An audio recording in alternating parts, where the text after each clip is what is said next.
নমস্কাৰ। আজি 14 জানুৱাৰী পুৱাই অসমৰ লগতে ভাৰতবৰ্ষৰ বিভিন্ন প্ৰান্তৰ পৰা কেইবাটাও অতি ভয়ংকৰ খবৰ মুকলি হৈছে। প্ৰথম খবৰটো মুখ্যমন্ত্ৰী হিমন্ত বিশ্ব শৰ্মাৰ এক বৃহৎ ডাঙৰ পদক্ষেপ। বৃদ্ধাশ্ৰমৰ বৃদ্ধাৰ ককা আইতাসকললৈ মুখ্যমন্ত্ৰীৰ উপহাৰ। ভোগালী, উৰুকা আৰু বিহুৰ উপলক্ষে মুখ্যমন্ত্ৰীয়ে মাছ প্ৰদান কৰে। গুৱাহাটীৰ 300 বৃদ্ধাবাসৰ ককা আইতালৈ মাছ প্ৰদান কৰাৰ লগতে বহু উপহাৰ আগবঢ়ায় ৰাজ্যৰ মুখ্যমন্ত্ৰী ডক্টৰ হিমন্ত বিশ্ব শৰ্মাই। আৰু এইদৰে এই ছবিখন এতিয়া ছ'চিয়েল মিডিয়াত ভাইৰেল হৈ পৰিছে ৰাজ্যৰ মুখ্যমন্ত্ৰী। পাছৰ খবৰে এক ভয়ংকৰ সতৰ্কবাণী। এইবাৰ জাপানত বৰ ভূমিকম্প। তাৰ পিছতে ভাৰতৰ কেইবাখনো ৰাজ্যত জাৰি কৰা হৈছে এলাৰ্ট। 6.9 ৰিক্টাৰ স্কেলৰ ভূমিকম্পই জোকাৰি গৈছে জাপান। আহিব পাৰে এতিয়া ছুনামি। পুনৰবাৰ বৰ ভূমিকম্পই জোকাৰি গৈছে এতিয়া জাপান চহৰ। এই মুহূৰ্তৰ ব্ৰেকিং খবৰ আহি পৰিছে। 6.9 প্ৰাবল্যৰ ভূমিকম্পই জোকাৰি গ'ল, কঁপাই তুলিলে জাপান। জাপানৰ কিউচি অঞ্চলত কঁপাই যায় ভূমিকম্পই আৰু ইয়াৰ পিছতেই জাপান জাৰি কৰা হৈছে এতিয়া ছুনামি এলাৰ্ট। যিকোনো মুহূৰ্তত আহিব পাৰে ছুনামি আৰু লগতে দক্ষিণ পশ্চিম জাপান কঁপাই যায় এই ভূমিকম্পই। নতুন বছৰত ভয়াৱহভাৱে ৰুষ্ট হৈছে এতিয়া প্ৰকৃতি।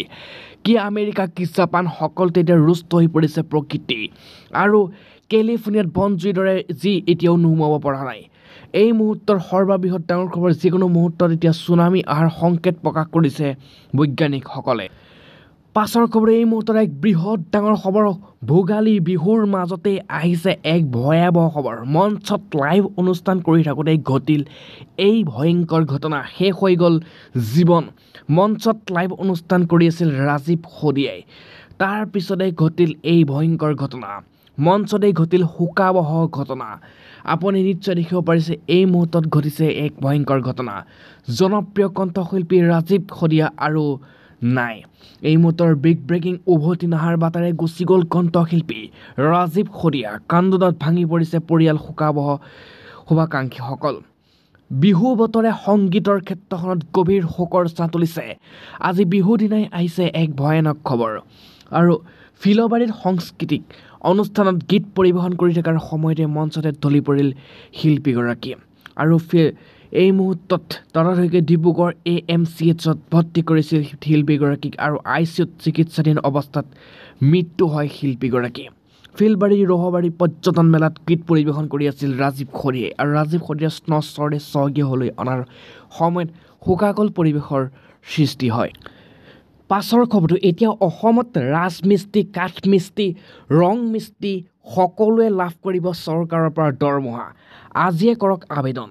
পকা মিস্ত্ৰী, কাঠমিস্ত্ৰী, ৰং মিস্ত্ৰীৰ লগতে যোগালীসকলৰ বাবে ভাল খবৰ দিছে হিমন্ত বিশ্ব শৰ্মা চৰকাৰে।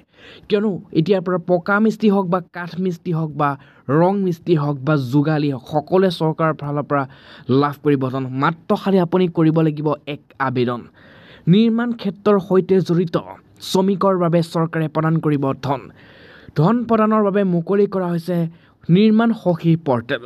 শ্ৰমিকসকলে আবেদন কৰিব লাগিব এই পৰ্টেলত।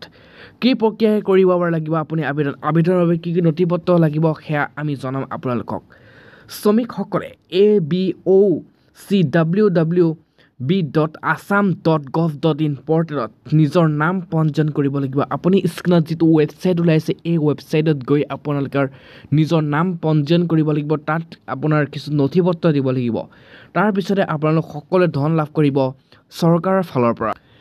পাছৰ খবৰ, ছাত্ৰীৰ সৈতে অপকৰ্ম কৰি জেললৈ শিক্ষক বিনোদ কোঁৱৰ। শিক্ষক সমাজক লজ্জাজনক কৰা এক অতি নিৰ্লজ্জ শিহৰণকাৰী ঘটনা। ছাত্ৰীৰ সৈতে অপকৰ্মৰ চেষ্টা কৰি অভিযোগত জেললৈ প্ৰেৰণ বিনোদ কোঁৱৰ। লম্পট বিনোদ কোঁৱৰক পক্সো আইনৰ অধীনত গ্ৰেপ্তাৰ কৰিছে ডিগবৈ আৰক্ষীয়ে। শিক্ষক সমাজক লজ্জাজনক কৰা বিনোদ কোঁৱৰৰ বিৰুদ্ধে বিহিত ব্যৱস্থা গ্ৰহণ কৰাৰ দাবী জনাইছে ৰাইজে। আৰু ডিগবৈত সংঘটিত হৈছে এই অতি শিহৰণকাৰী লজ্জাজনক ঘটনা। ছাত্ৰীৰ সৈতে অপকৰ্ম কৰাৰ অভিযোগত জেললৈ এতিয়া শিক্ষক বিনোদ কোঁৱৰ।